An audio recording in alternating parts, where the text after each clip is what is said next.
nada podemos fazer, ó Deus. E pedimos ao Senhor que abra os nossos corações para a exposição da palavra, para que a tua palavra, a santa palavra, ela venha falar aos nossos corações, que possamos entender, ó Deus, a importância e possamos crer, ó Deus, em Jesus Cristo como nosso Salvador, ó Pai. Não somente aqui, mas também oramos pelo culto infantil, onde os nossos filhos, ó Pai, também aprenderão da tua santa e bendita palavra. Que o Senhor nos conduza agora, no nome de Jesus Cristo. Amém. Muito bem. Semana passada, a mensagem do nosso seminarista Gabriel foi a primeira gravada com vídeo para a nossa igreja. Olha que privilégio. E já foi postada no YouTube da igreja e também no Spotify. Então, você que quer ouvir a mensagem na semana, você pode ir lá acessar o Spotify, não precisa ser assinante. Ou pode localizar a nossa igreja lá no YouTube, tá bom? E vai não só ouvir o Gabriel, mas vai vê-lo falar. E nessa noite nós também estaremos gravando a mensagem e também estará sendo publicada no YouTube. Então, para você que nos assiste, for embora. Ainda bem que é bom ouvir barulho de criança. Lembra que eu falo para vocês? Triste é uma igreja que não se ouve barulho de criança. Não é verdade, irmãos? Então, que assim, os irmãos colaborem e enchem a igreja. Quero ver crianças correndo pelos corredores e falando mesmo. Mostra que é uma igreja viva, não é não, Saulo? Posso ouvir um amém aí, Saulo? Amém. Muito bem, então você que nos assiste, as três mensagens anteriores do livro de Pedro, ela estará aí à disposição no Spotify. Você pode estar acompanhando a exposição de 1 Pedro que nós estamos trabalhando neste ano. Né? Já foram, hoje é a quarta mensagem bíblica, então as três primeiras você vai encontrar no outro canal lá no Spotify. Muito bem, meus irmãos, já oramos, já cantamos, precisamos agora considerar o texto da palavra de Deus. E vamos falar um pouco de expectativas de um grande acontecimento. As expectativas para um grande acontecimento, ela gera em nós um misto de ansiedade. Como? A luz. Não era para soltar ainda, Pedro. Pronto, já acabou a ansiedade. Agora, pode deixar. Eu estranhei. Muito bem. As expectativas, muito bem. Olha só, vou até aproveitar a deixa, né? Os mais velhos devem olhar para isso e gerar uma ansiedade, uma expectativa. Mas é exatamente isso, meus irmãos. As expectativas, né, de um grande acontecimento, elas geram em nós uma expectativa grande, um misto de ansiedade, um misto até de dúvida. Será que isso mais realmente vai acontecer? Será que eu vou mesmo, né? Será que aquele grande dia vai chegar? E aí nós ficamos planejando, vou fazer isso, fazer aquilo, e finalmente vamos para este ou aquele lugar. Agora sim, apresentamos aí nossa, isso é muito saudosismo, né? Para os da minha idade aí, você olha para os da idade mais, né? Tudo sorridente. Quando éramos criança e tínhamos o passeio da escola para o Play Center, meu Deus, era como se fosse um sonho, era uma coisa muito que nos tirava o sossego, mas ao mesmo tempo que era um sonho isso para toda criança naquela época, tinha a sensação também de que aquilo não ia acontecer, não ia chegar nunca. Irmãos, vocês não fazem ideia, meus filhos, e aí eu falo os meus filhos, Vitor e Guilherme, vocês não fazem ideia da noite que antecedia o grande dia de ir para o Play Center. A noite ela era interminável, o coração ficava acelerado e as muitas perguntas. E olha, na cabeça da gente, a gente passava a noite, né? Lenilda tá rindo porque ela é desse tempo. Então ficamos na cabeça montando um esquema, não, primeiro nós vamos nesse brinquedo, depois naquele, e aí, meus irmãos, era toda essa expectativa, ficava criando isso, né? E muito bem, e até chegar o grande dia em ver todos aqueles ônibus parados em frente da escola, né? E para levar aquela turma, né? Lembram da musiquinha? Me dê a sua mão e vamos juntos ao Play Center. Era uma expectativa, meus irmãos. Isso é expectativa. Mas é antigo. O Play Center é algo antigo. Muito bem, veja só. Isso que estou gerando, recordando, né? Isso realmente é a expectativa. Isso é a ansiedade, a adrenalina lá no alto. Muito bem, vamos baixar a adrenalina. E toda a Escritura, toda a Escritura divinamente e é divinamente inspirada, ela aponta para um acontecimento marcante. Algo que provocava no povo de Israel um anseio, questionamentos. Quando que isso vai acontecer? Como que isso aconteceria? Então, era uma expectativa do povo quando lia as profecias que apontavam para um grande acontecimento. Principalmente em meio a um povo que viveu seus momentos de glória. O povo de Israel viveu um momento de glória. Ou nos dias em que Davi era rei, né? Não houve lá expansão, conquistas dos territórios, a expansão de Israel com o rei Davi. Ou o povo, né, que viveu lá as riquezas sem igual, a ponto de virem outros reis de outros povos ir até Jerusalém para contemplar a beleza daquela riqueza e contemplar a sabedoria daquele grande rei Salomão. Um povo que viveu grandes momentos, gloriosos momentos na história.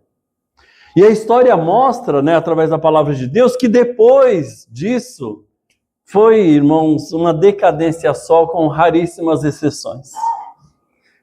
E é claro, por conta da desobediência ao Senhor.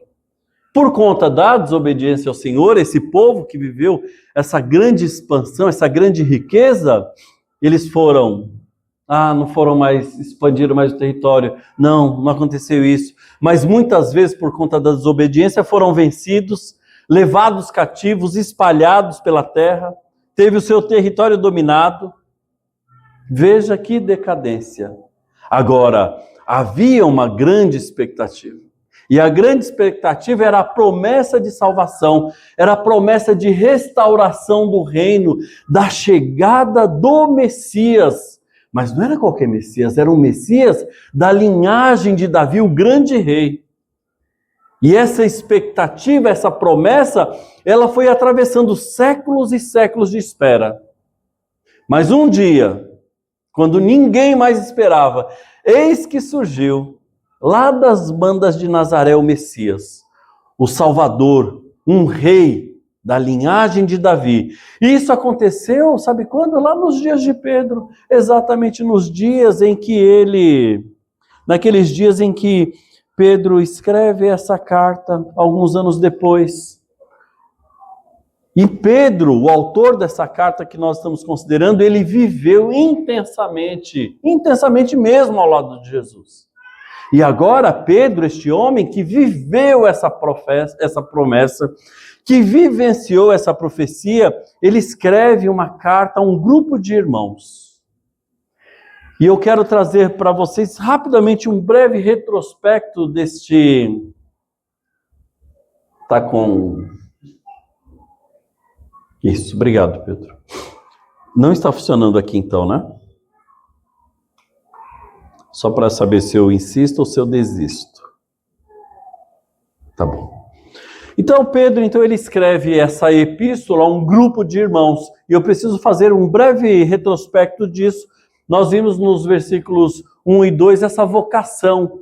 E Pedro, ele escreve essa carta aos eleitos para a obediência. Mas ele fala no verso 1 e 2 que esses eleitos eram forasteiros da diáspora, homens cristãos espalhados lá pela região da Turquia. Nós vimos isso na primeira pregação e na segunda, Pedro. Ele vai abordar a respeito destes eleitos. Por favor, próximo slide. Muito obrigado. Então, agora ele vai abordar esses eleitos, ele vai falar das consequências da ressurreição de Jesus Cristo. As consequências foi dar a estes irmãos eleitos, forasteiros, né, que haviam perdido tudo. Então ele vem mostrar e dar esperança, uma viva esperança que é Jesus Cristo.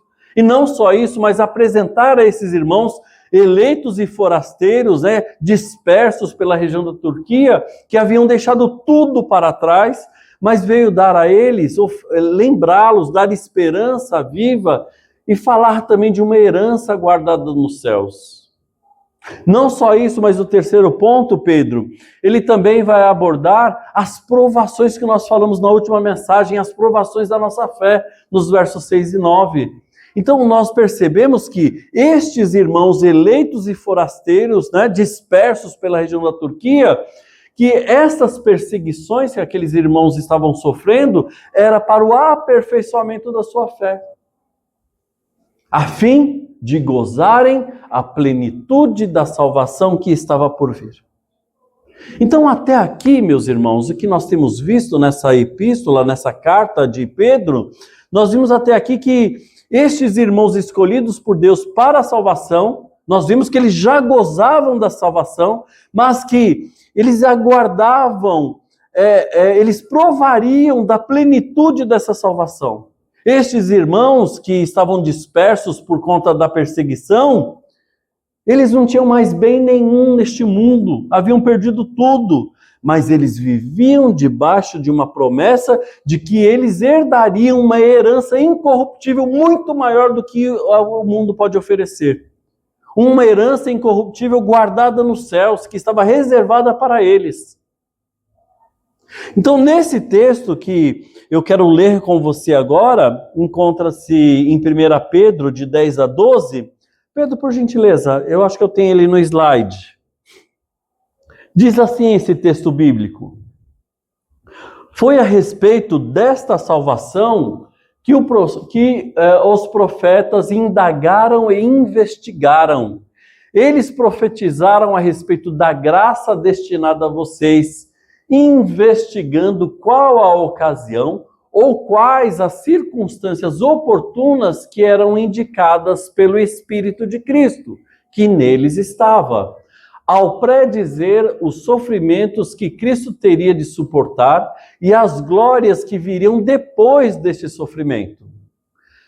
A eles foi revelado que, não para si mesmos, mas para vocês, ministravam as coisas que agora foram anunciadas a vocês por aqueles que, pelo Espírito Santo, enviado do céu, lhes pregaram o Evangelho, coisas essas que os anjos desejam contemplar.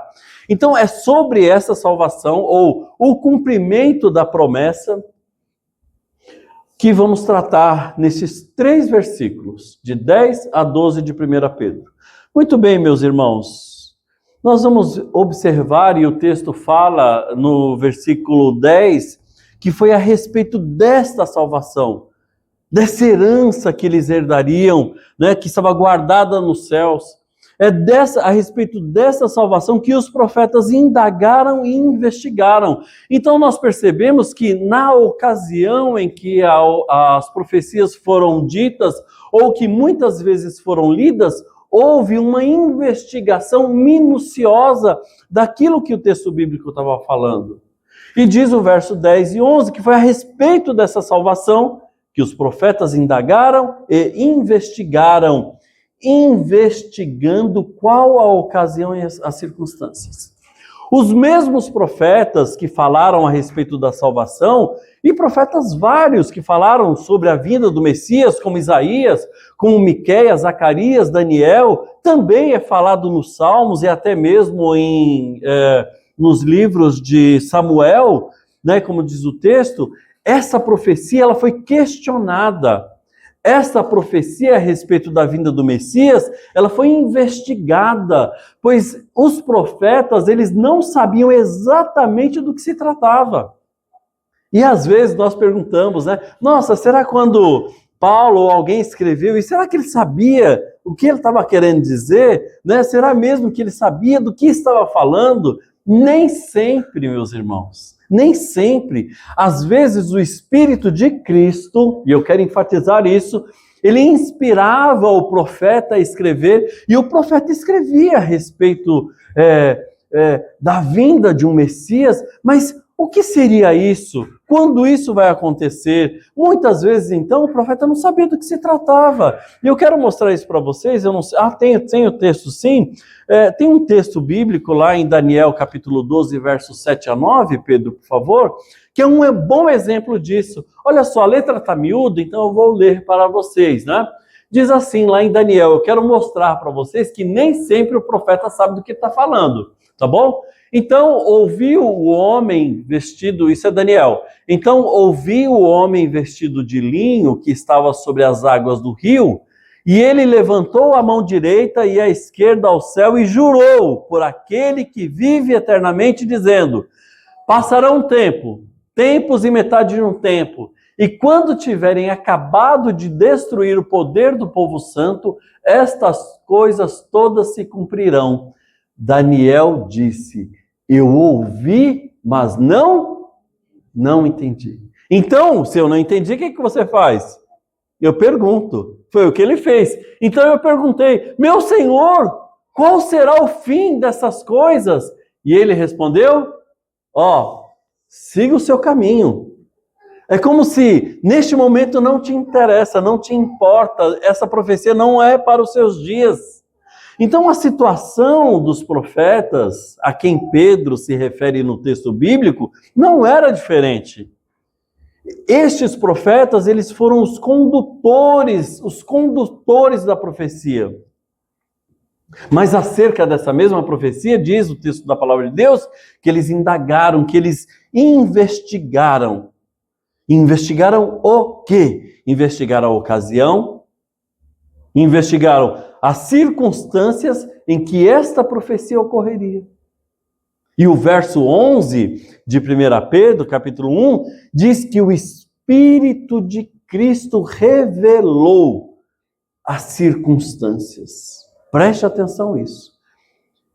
O Espírito de Cristo revelou quando? Lá no Antigo Testamento, para os profetas daqueles dias. Ele revelou as circunstâncias, e as circunstâncias que se daria a vinda desse Messias, e a sua vida aqui na terra, as circunstâncias seria através de muito sofrimento. Pois o Messias, ele viria para sofrer mesmo.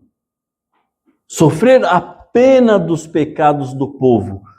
Tudo, ou todo o pecado daqueles dias, dos nossos dias e dos vindouros, recaíram sobre o Senhor e Salvador Jesus Cristo. Tudo recairia sobre ele. Um homem de dores. E eles liam isso. Sabia do que se tratava? Não sabiam. Então eles questionavam. E o Senhor ia falando. Tem um outro texto bíblico, eu acho que esse eu não separei para os irmãos, mas encontra-se em Salmo 22, versos 1 e 2 e 6 e 8, que é uma profecia a respeito de Jesus. É um salmo messiânico. E nós estamos vendo que o Espírito de Cristo revelou naqueles dias aos profetas que a circunstância se daria em meio a muito sofrimento. Salmo 22 diz assim: Deus meu, por que me desamparastes? Quem disse isso? Lá na cruz do Calvário. Quando o Senhor Jesus Cristo foi abandonado por Deus por conta dos nossos pecados que estavam recaindo sobre ele. Ele se sentiu abandonado, é como se Deus virasse as costas para o Senhor Jesus, porque o Deus Santo não tem nada com o pecado. Então, As palavras de Jesus Cristo na cruz do Calvário já haviam sido ditas lá atrás pelo salmista. E ele falava ainda no Salmo 22, Deus meu, clamo de dia e não me responde, também de noite, porém não tenho sossego. Olha o sofrimento deste homem, quando ele diz, eu sou verme e não um ser humano, afrontado pelos homens, desprezados pelo povo, todos os que me veem zombam de mim, fazem caretas e balançam a cabeça, sabe aquele balançar de reprovação? É a imagem de Jesus na cruz, quando lá estava, sendo reprovado, e olha o que falaram lá no Salmo, e parece que isso é falado também lá aos pés da cruz. Confiou no Senhor, Ele que o livre, salve-o, pois nele tem prazer.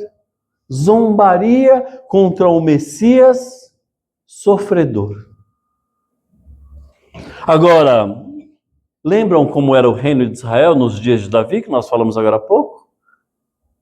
Um reino glorioso, de expansão, conquistas, como era o reino nos dias do filho de Davi, Salomão? Riquíssimo, tanto em bens quanto em sabedoria. Muito bem. Era difícil para o povo de Israel imaginar o tão esperado Messias, o libertador de Israel, como este narrado nos Salmos, como nós acabamos de ver. Era difícil imaginar um Messias como um sofredor. Era algo incompreensível de se entender. Por quê? Porque eles aguardavam, o que eles aguardavam, na verdade, era um rei. Mas não era qualquer rei, era um rei como o rei Davi. Porque esta era a promessa. Um rei poderoso nas batalhas, que os libertaria dos povos inimigos. Era isso que eles esperavam. Para que eles pudessem voltar a gozar os seus dias de glória.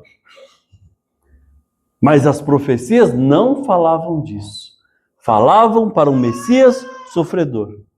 E nesse mesmo verso 11, diz que o Espírito de Cristo ainda revela que somente após o sofrimento é que a sua glória seria restabelecida e ele então reinaria com poder e grande glória sobre todos os povos, com justiça e equidade. Irmãos, eu quero relembrar aos irmãos a situação dos destinatários dessa carta. A situação deles era uma situação fácil? Não, era difícil, porque eram homens cristãos, famílias inteiras. Eu falo homens, mas os irmãos entendem. Famílias inteiras que haviam sido expulsos das suas casas, da sua terra, e haviam sido espalhados, deixando tudo para trás. Sabe aquele carro que você terminou de pagar a 70ª parcela, pronto, ficou para trás. A casa que tinha sido financiada pela casa, 30 anos, deixaram tudo para trás. Tiveram que sair correndo, fugido, dispersos. Era essa a situação. Era de conforto? Ou era de sofrimento? Veja o que Pedro está tentando mostrar para aquelas pessoas. Que o Messias, a quem eles seguiam, o Cristo Redentor, também, assim como eles, era um homem de dores, que passou por muitos e muitos sofrimentos. Mas no verso 11 diz que o Espírito de Cristo, ele vai revelar que somente após os sofrimentos é que ele reinaria com poder e grande glória sobre todos os povos. E o reinado de Jesus Cristo, este chamado de filho de Davi, este homem da linhagem de Davi, ele governaria a terra de que forma? Com justiça e equidade. Parece ser a mesma coisa, né? Mas não é. Eu trouxe uma gravura para vocês. Pronto. Tá vendo? Justiça. A justiça, ela leva a todos à igualdade. Isso é ser justo. Todos terem o mesmo direito. Observem que está ali aquelas 3 pessoas assistindo provavelmente a partida de futebol e todos estão debaixo da mesma igualdade. Isso é justiça. Isso é ser justo, direito igual para todos. E assim será o reino de Jesus, um reino de justiça. Mas não só de justiça. Fala que será de justiça e equidade. Olha a diferença do que é ser justo, que é bom. Mas a equidade ela é ainda melhor. Porque ela dá às pessoas o que eles precisam para igualar o acesso a todos. Vejam só, ali tinham 2 baús, agora ele ficou sem nenhum. A menina que só tinha um, mas mal alcançava o muro, agora está com 2, está no mesmo nível do primeiro. Ah, sim, e aqui temos o cadeirante, que antes ele só tinha um baú que para ele não servia nada, mas os direitos são iguais. Agora não, agora construíram uma rampa para ele e todos podem assistir igualmente. Então, a justiça é boa e é importante que o reino de Cristo seja assim, com justiça e equidade. Tem um outro texto também, falando a respeito do reino de Jesus. Nós falamos até agora a respeito de um momento de sofrimento, e agora nós vamos falar a respeito dessa justiça dele. Eu quero... tem uma profecia lindíssima também. Falamos de uma profecia de Salmos agora há pouco, certo? Salmo 22. E eu quero também falar de uma outra profecia de Samuel, 2 Samuel 22, que traz uma profecia belíssima acerca deste justo juiz, esse justo rei, que virou uma belíssima canção de Ademar de Campos. Diz, 2 Samuel 22, que haverá um justo que domine sobre os homens no temor de Deus. E será como a luz da manhã, quando sai o sol na manhã sem nuvens. E será como o sol da justiça, a resplandecente estrela da manhã. E ele fala que Cristo é o justo que domina sobre os homens, no temor de Deus. E era para eu estar cantando isso, tá? Vocês estão de graça para vocês, tá bom? Diz que Cristo é o justo que domina sobre os homens no temor de Deus. Diz que Jesus Cristo, ele é como a luz da manhã, quando sai o sol na manhã sem nuvens. Porque Jesus Cristo, ele é o sol da justiça. Jesus Cristo, ele é a resplandecente estrela da manhã. E Deus firmou uma eterna aliança conosco. De que forma? Enviando Jesus Cristo para nos salvar. Dele é o trono de Davi e ele reinará para sempre. Maravilhosa profecia. E o que nos impressiona no texto, meus irmãos, é que Pedro, eu não sei se vocês observaram isso, mas ele está falando isso lá dos profetas do Antigo Testamento, mas ele está dizendo que o Espírito de Cristo que revelou aos profetas essas coisas. No entanto, Cristo só foi nascer 700 anos, no mínimo, né? 700 anos depois das profecias. Então, como que o Espírito de Cristo já estava no Antigo Testamento revelando todas essas coisas aos profetas? Nós notamos com essa declaração de Pedro que Jesus Cristo já estava atuando lá nos dias dos profetas, na vida dos profetas, inspirando. Note também que Pedro ele é muito claro ao afirmar que o Espírito de Cristo, que ele inspirava os profetas a anunciar estes maravilhosos acontecimentos que nós vimos agora em Salmos 22, que nós vimos em 2 Samuel 22. E não só isso, como Paulo também, em 1 Coríntios 10:4, ele fala da presença, observem isso, porque às vezes nós limitamos Jesus Cristo a partir do seu nascimento. Mas não, Jesus Cristo ele sempre esteve atuante na história. Acabamos de ver que o Espírito de Cristo inspirava e revelava aos profetas. O apóstolo Paulo, escrevendo aos Coríntios em 10:4, ele fala da presença de Cristo, sabe aonde? Lá na libertação do povo, quando eles estavam fugindo do Egito. Diz Paulo lá em 10:4 que, ora irmãos, não quero que vocês ignorem o quê? que os nossos pais estiveram sob a nuvem e todos passaram pelo mar. Isso aconteceu. E todos em Moisés foram batizados, tanto na nuvem como no mar. Todos, olha, preste atenção nisso. Todos eles, está falando lá da travessia do Mar Vermelho, irmãos. Todos eles comeram do mesmo alimento espiritual e beberam da mesma bebida espiritual, porque bebiam de uma pedra espiritual que os seguia. Adivinha que era a pedra? Está aqui no texto. E a pedra era Jesus. O que concluímos com isso é que Jesus Cristo, ele sempre esteve presente em todos os momentos da história, inclusive na criação de todas as coisas, porque João diz que tudo foi criado por meio dele, por intermédio dele. E ele continua trabalhando até hoje. De que forma? Todas as coisas criadas, elas são sustentadas por Jesus Cristo. Toda a criação. João diz isso no seu evangelho. Muito bem, meus irmãos. Como os leitores primários desta carta, como você acha que Pedro escrevendo para eles, sabendo toda a dificuldade que eles estavam passando, como será que eles receberam essa carta? Pessoas que estavam passando por lutas e perseguições.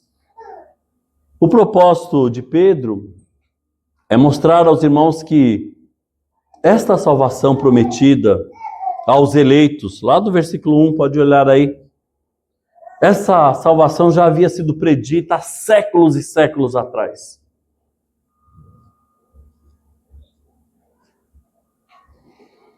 E que o agente da salvação,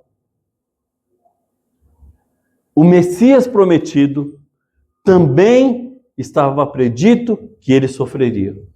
E a sua passagem nesse mundo, ele está falando isso para um grupo de irmãos perseguidos, que estavam sofrendo. Ele está dizendo que a passagem deste Messias neste mundo seria de muitas lutas e perseguições. E a esperança é que, depois dos sofrimentos, viria a glória restabelecida. Essa informação que Pedro está dizendo àqueles irmãos traz esperança. Ou melhor, vamos corrigir o tempo verbal. Esta profecia, isso que Pedro está dizendo a eles, que Jesus Cristo sofreu, assim como vocês estão sofrendo, mas que Cristo venceu, assim como vocês também vencerão. Isso trouxe, agora sim, no verbo passado, esperança àquele povo. E isso também, meus irmãos, traz esperança ao verdadeiro cristão. Que assim como aqueles irmãos, a prioridade é o reino de Deus. Para os verdadeiros cristãos, não tenham dúvidas, sofrerão injustiças. Para o verdadeiro cristão, lá no passado e no presente, sofrerão injúrias, perseguições, abandono, mas o texto traz esperança.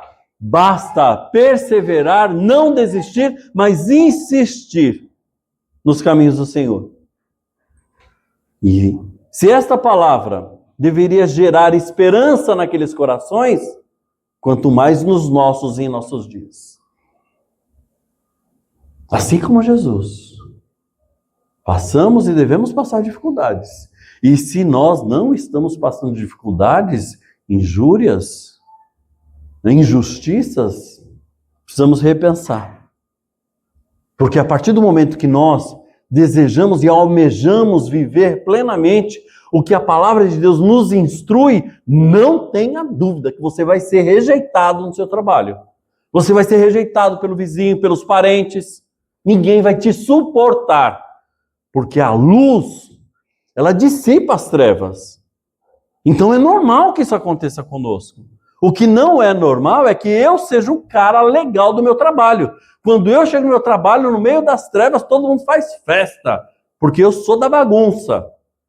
Agora, se eu chego no meu trabalho e eu provoco um incômodo nas pessoas, é a luz dissipando aquelas trevas, é aí sim, é aqui que é o caminho certo. Então, estes crentes, não tenham dúvida disso, sofrerão injúrias, injustiças, porque nós não devemos compactuar com o pecado. Mas teremos também dias de glória.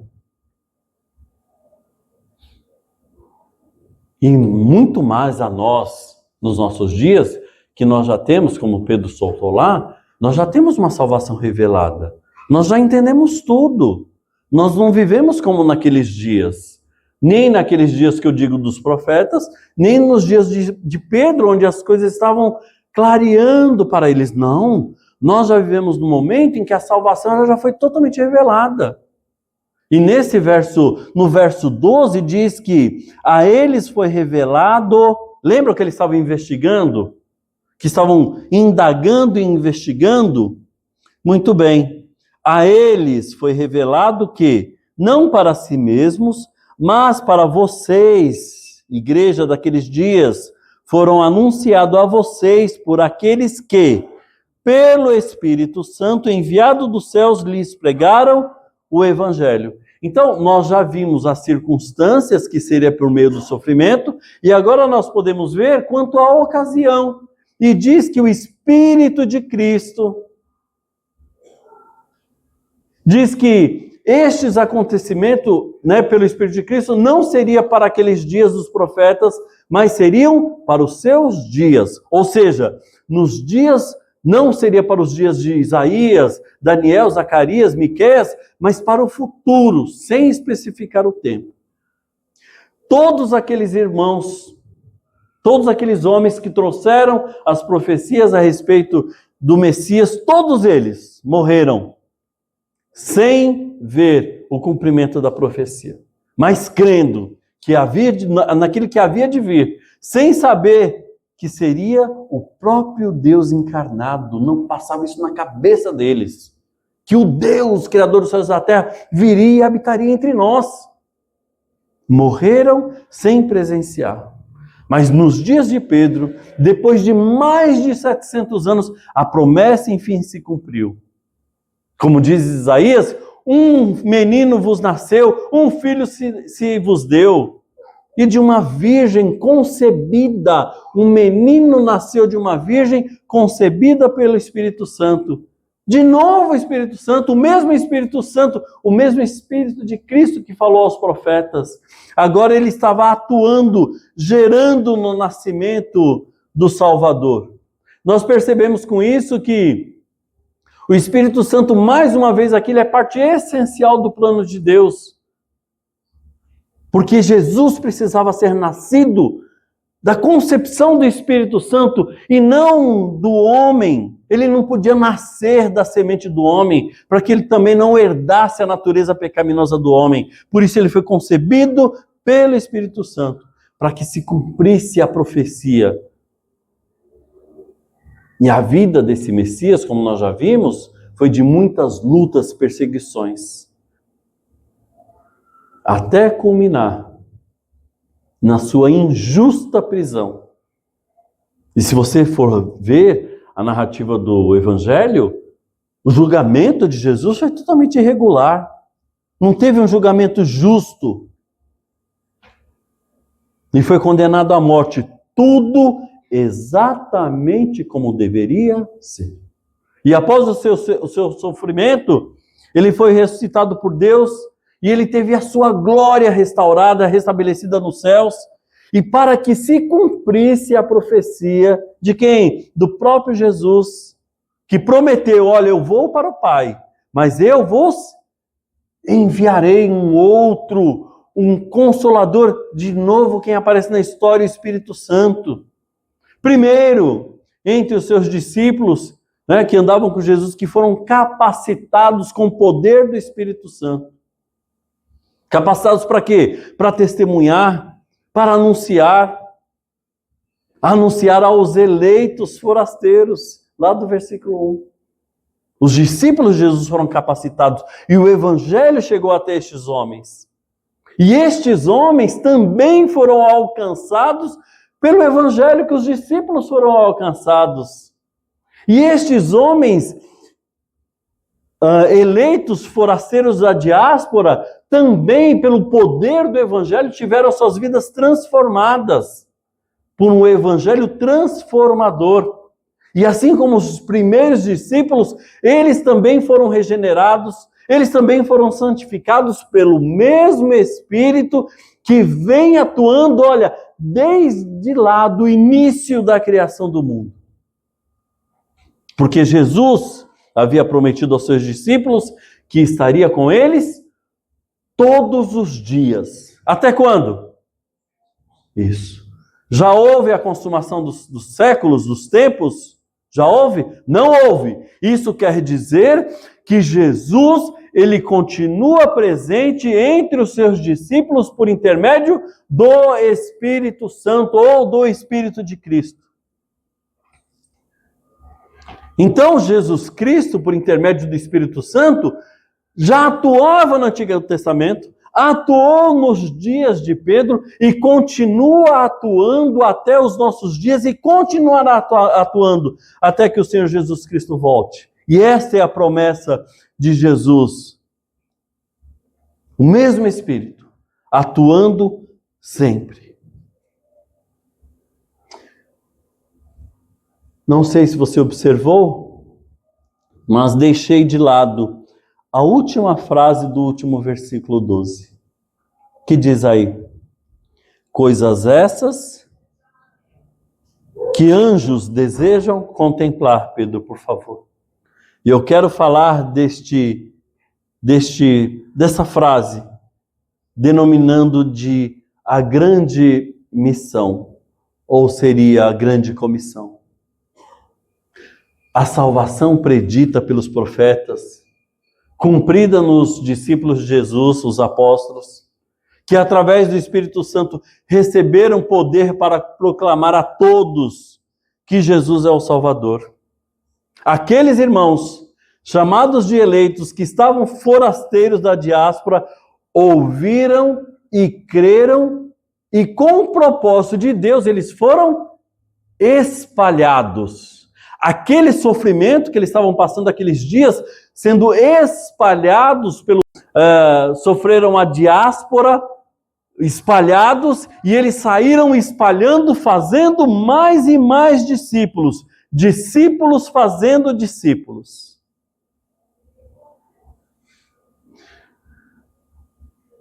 Vejamos mais uma vez o que diz o finalzinho do texto. Eu trouxe 3 versões rapidamente. Pedro, acho que tem aí. Pronto, tem. Você não vai enxergar, ou vai? Talvez não. Mas olha só. 3 versões diferentes. Coisas essas que os anjos desejam contemplar. Desejar. Certo? Isso aí está na Nova Almeida atualizada, que é o que eu estou usando hoje. Esse mesmo texto. Coisas essas que os anjos anelam para escrutar. Já complicou mais, né? Agora eu vou ter que dar uma olhada no Google. Lembra que eu sempre falo para os irmãos que o propósito da... a NVI também ajuda bastante. Antes de fazer o comentário. Coisas essas que até os anjos...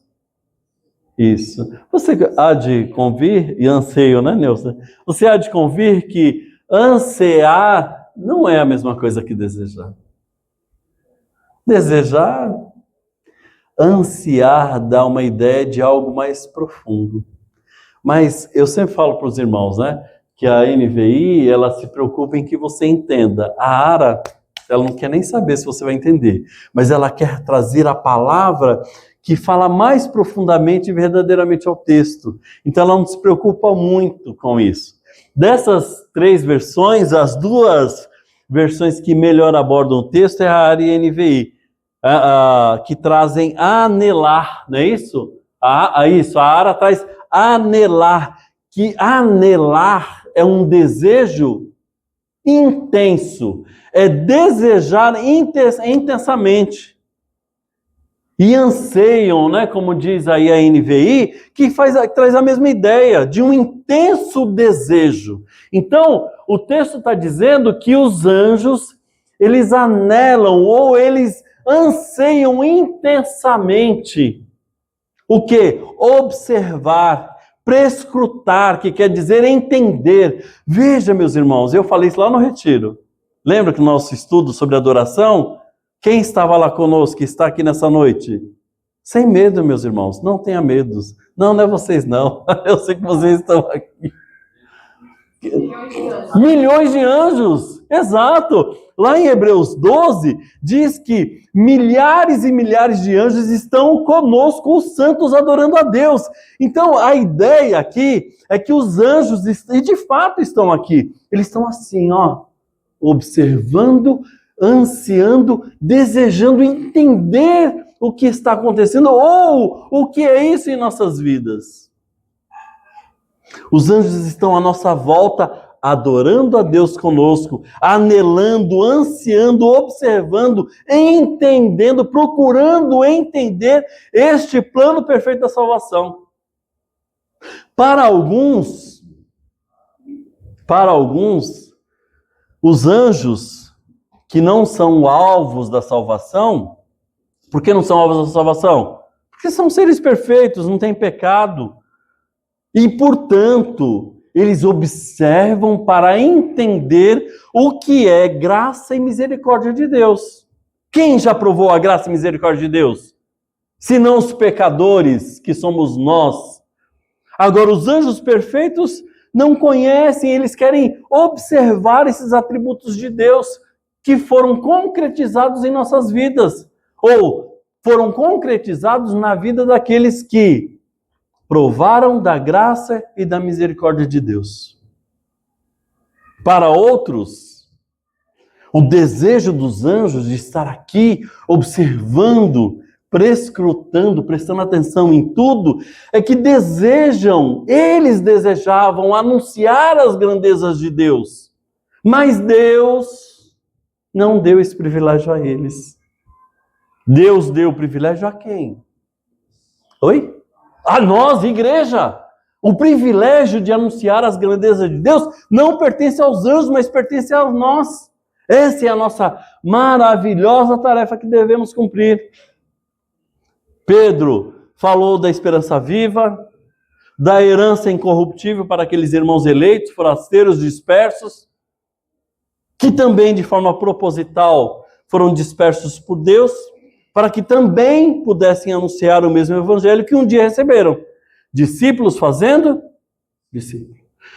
E assim segue naqueles dias, cumprindo a profecia do Antigo Testamento, seguiu naqueles dias e assim segue o cumprimento da profecia. Que se cumpre nos discípulos de Jesus.